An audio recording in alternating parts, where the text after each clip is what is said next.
Welcome back. જોઈએ અને સમાચાર. વડોદરા કોર્પોરેશનના હોદ્દેદારોના સરકારી વાહન પર સાયરન યથાવત અનધિકૃત રીતે સાયરન લગાવવા પર આવેદન અપાયું છે. સાયરન મામલે આરટીઓને આવેદન આપવામાં આવ્યું, જ્યારે આ પહેલા રજૂઆત થતા પાલિકાના અધિકારીઓના વાહન પરથી સાયરન હટાવાયા હતા. પાલિકાના હોદ્દેદારોના વાહન પરથી સાયરન હજુ નથી હટ્યા.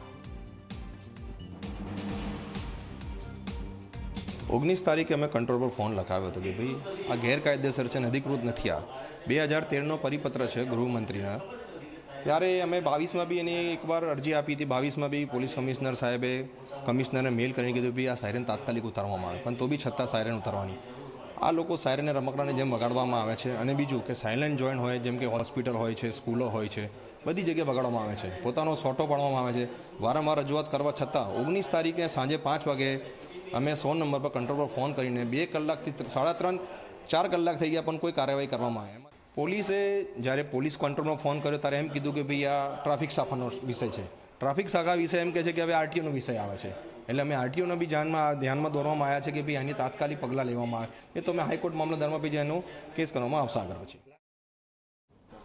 આ લોકોને સત્તાનો નશો તો એવો ચડ્યો છે કે જો તમે એમને કોણ કે આ ખોટું છે, પેલું ખોટું છે, તો એ લોકો એવું જ કહે છે કે અમારી સામે ચૂંટણી લડીને જીતીને બતાડો. આ રામ નામ તરેલા પથરા છે. નરેન્દ્રભાઈના નામ પર ચાલેલા માણસો છે.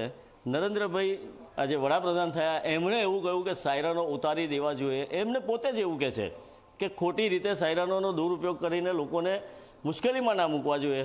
તો એનું પાલન કરતા નથી. માત્ર ચૂંટણીમાં એમના નામે ચૂંટાઈ ને પછી પોતાની મનમાની કરે છે.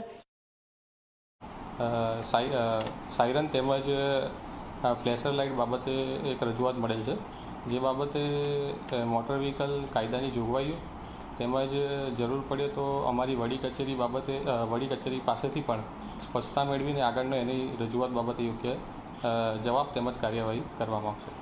મોટર વ્હીકલ કાયદાની જોગવાઈ મુજબ ઇમરજન્સી વાહનો તેમજ એન્ફોર્સમેન્ટ માટે વપરાતા વાહનોમાં સાયરન તેમજ ફ્લેશર લાઇટની જોગવાઈ કરવામાં આવેલ છે. જે બાબતે પદાધિકારીઓ બાબતે વડી કચેરીનું માર્ગદર્શન મેળવીને આગળ એની સ્પષ્ટતા કરવામાં આવશે.